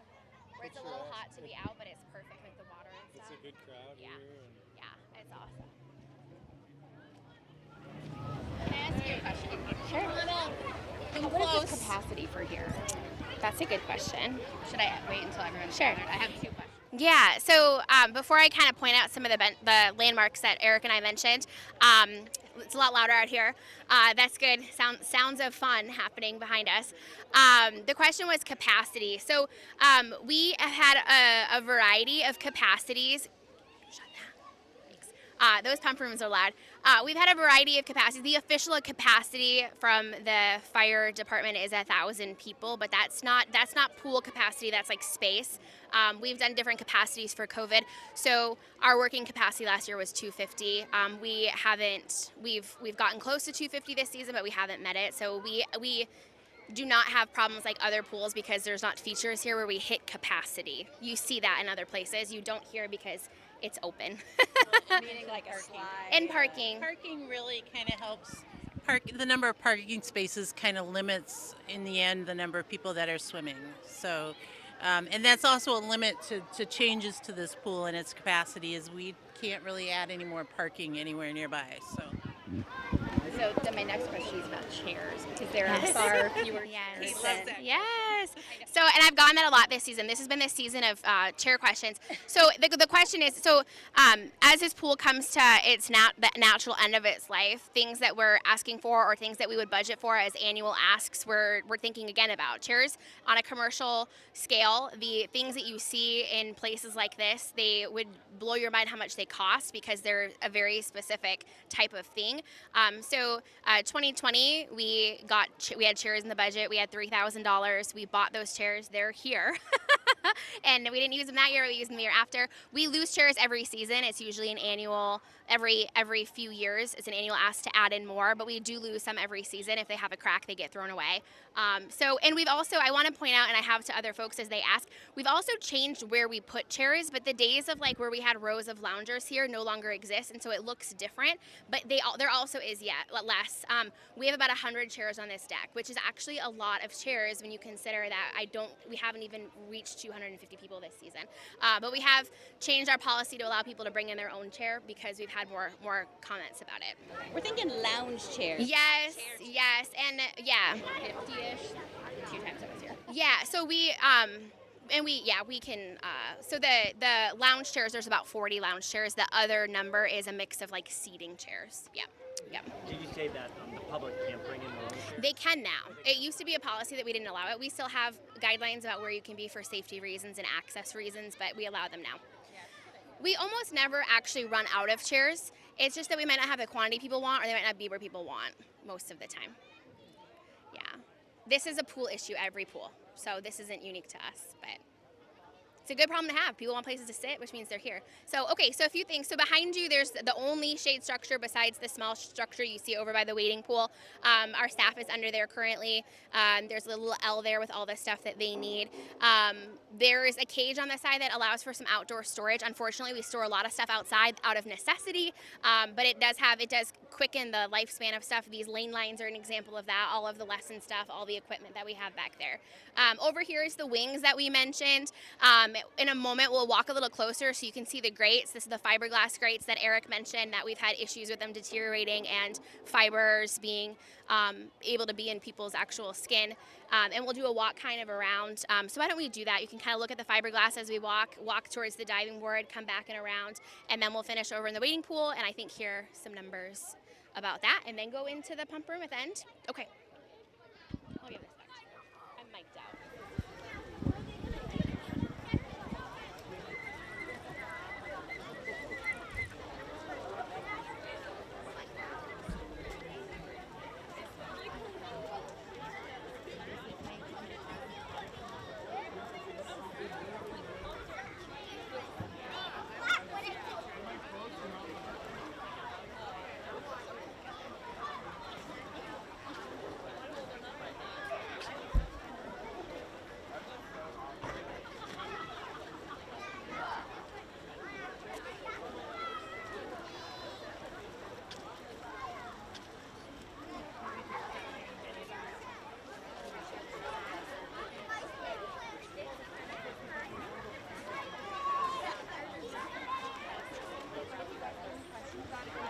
This is just pure Iowa City. This is awesome here today.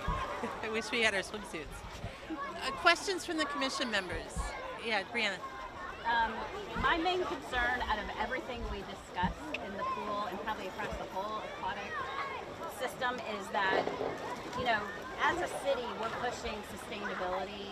And to me, when I tell people that we're losing an estimated 30,000 gallons of water here a day, not only do we have to replace that water, but that water also seeps into our groundwater table and it's chlorinated and dirty. So to me, the environmental impact is like hair on fire, like close the pool, we need a new one tomorrow, to me. So let me just repeat that as I can here. So the question is, or the concern is that we are working on sustainability, environmental sustainability. This pool has had issues in recent years with losing a tremendous amount of water almost every day. No matter what we do, it's just the age of the pool shell has reached that point. So the concern was that this needs to be a high priority based on that. I would say the staff would echo that. And that feeds into some of the design that is currently being shown for this pool, it gives you less water volume to start with, so less water to treat, less water to have that happen with or to use in general. I think that's one of the things we're looking at with all of our facilities is how do we be more efficient with our natural resources, our water, our chemicals, our use, the air. We talked about Mercer and the way we're reclaiming the humidity out of the air there. How do we be more efficient with staffing? So we're okay with lifeguards right now, but it's a long-term issue you're seeing across the country, and we want to build pools that use lifeguards as smartly as possible so that we don't have to have as many on deck. And finally, parking and just atmosphere. Number one thing here is the trees, except the dead one right there. But keeping the trees, keeping this atmosphere that you see in front of us. I think that with a new pool design and new technology, you'll also find other things that are more environmentally friendly as we go through with that. So that's why we look at this pool being the kind of the first project off the list of the number of things that the Rec Master Plan has. It's still a couple years off. We still have some funding needs to do to finish that out. But I think that's what you would see first, is that the consensus seems to be that yes, we need a new pool. There's a lot of debate still about the specifics of how many lanes and what it looks like, but having those factors of keeping the same atmosphere, being kind to the environment, or being as keeping that climate action as a goal, those are some good ways to start as we move into that next design process. So, good point. I don't know if I answered your question or It's not really a question as much as I think if everyone in Iowa City understood the impact of what we're talking about, I think people would immediately be on board, tomorrow works for us. And I understand it's a huge project. You're talking, $20 million, $50 million. I don't know what we're talking about. A lot of money, and maybe that's a bond issue, and that takes time. But I think, as we talk about as a culture, of the city, is what we want to do climate-wise, that's a big deal. That's a big deal. Maybe conceptualize the 30,000 gallons or whatever, like it's not Every day. Yeah, we had Kumi had come up with some other things. I don't remember what they were, but it's a lot. Yeah. What other questions does the commission have? Anything? With the pool renovation or whatever happens, what is the time frame of this pool being closed? And then are there partnerships with just one pool season or more? And then could there be potential partnerships throughout the summer, which is a big deal? Yeah. So the question is about the timeline and what would take place to replace this pool. And we don't have the exact answer, but my experience with any kind of pool build is that you'd be a summer without a pool. In this, no matter what you do, you can try to build it in the shoulder seasons, but realistically, we would plan for a summer without a pool. Could there be plans to use some of the neighboring community pools? Possibly. And we would make sure that the priority would be to have both of the indoor pools open during that time too. So it all kind of fits together between each of the three facilities, and that's why we talk about this being a long-term plan, that what we're talking about is maybe what it's going to look like in the end in 10 years from now, because there's a lot of funding and everything, and that all needs to be in place. But it would mean, we could have slip and slides and things like that. I'm saying that humorously, everyone, humorously. There will be an inflatable slip and slide, but we will do some additional programming that summer. And that was typical with Coralville too. They were closed we opened the 4th of July there, but yeah. So, other questions? Yeah. Okay, so we're going to walk over and Eric's going to talk about the filter room, and then we will be done here. Go over to the filter room.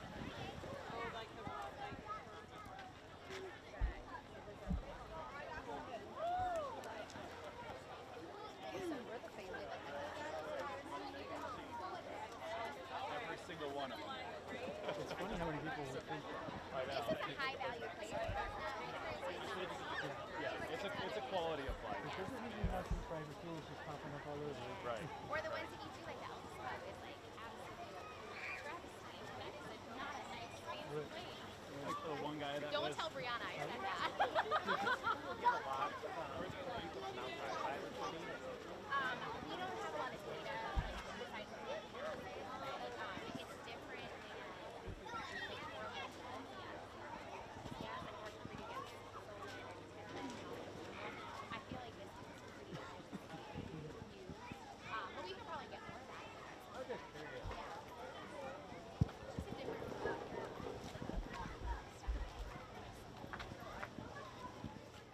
So in this first mechanical space, you will see inside here are the filters and the main mechanical system for the main pool.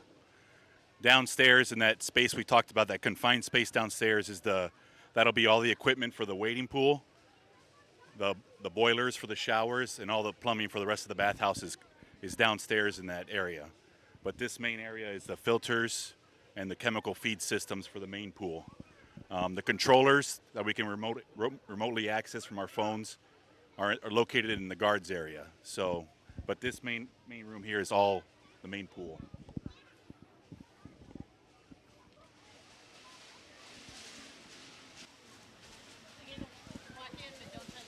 Yeah.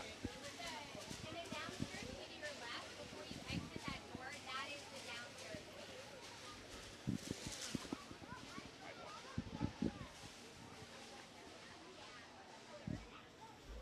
Actually, we'll bring everyone back out here to. Yeah.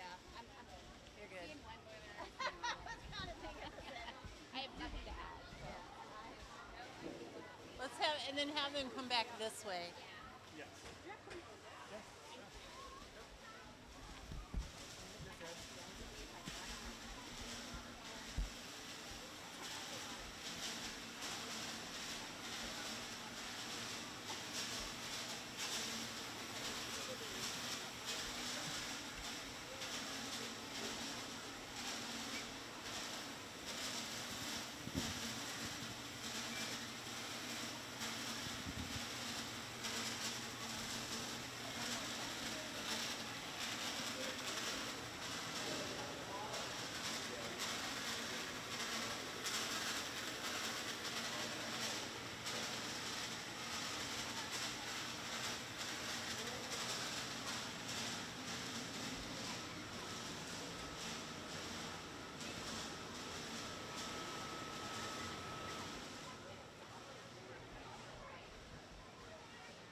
Brad's got a pretty good camp counselor voice, but come in close.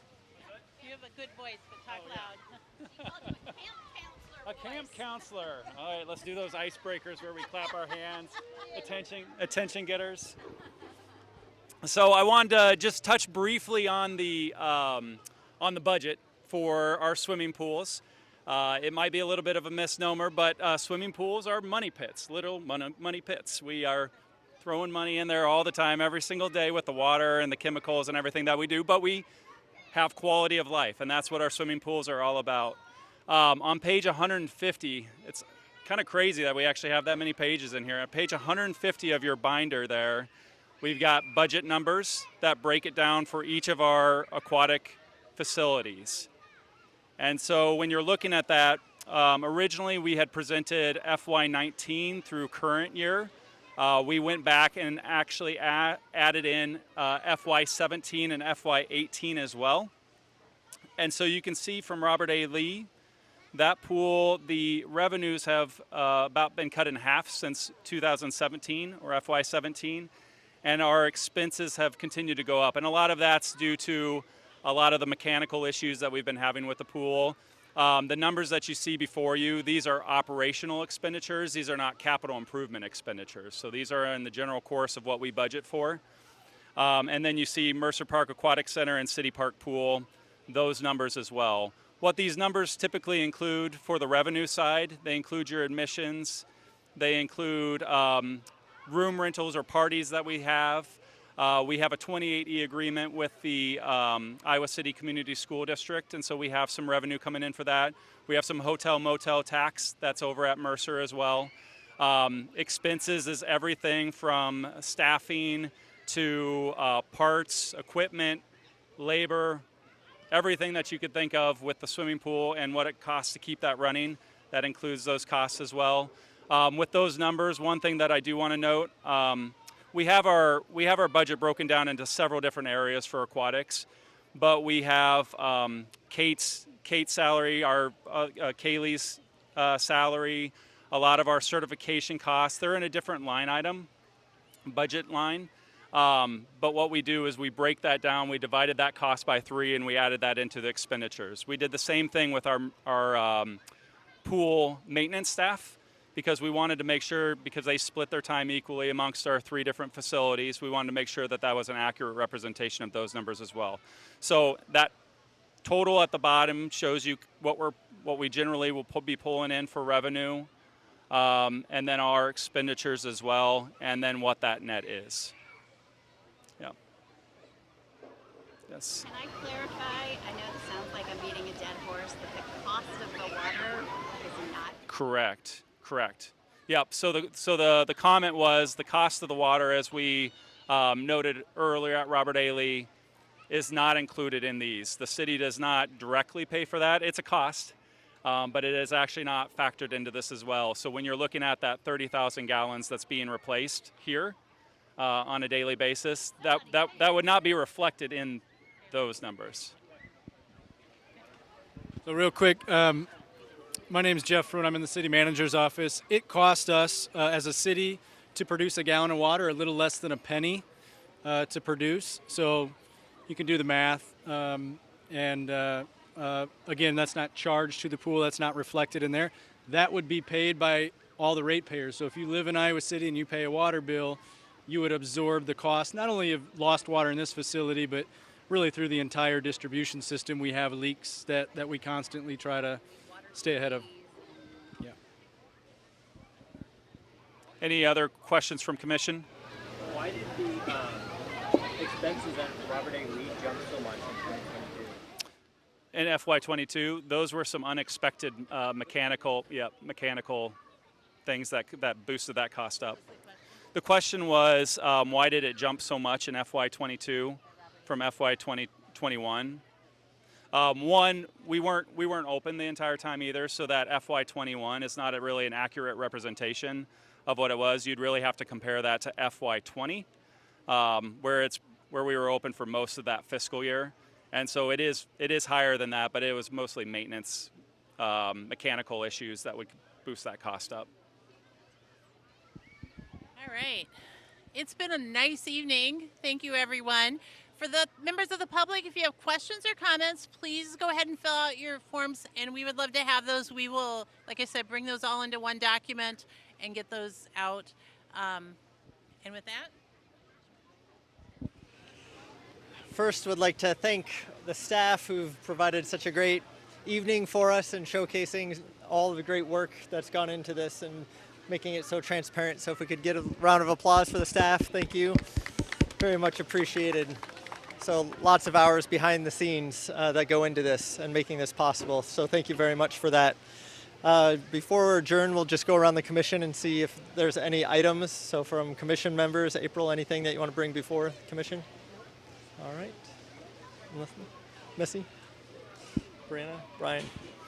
All right. Thank you so much, everybody, for a wonderful evening. Could I get a motion to adjourn? Okay. Thank you so very much, and we'll see you next time.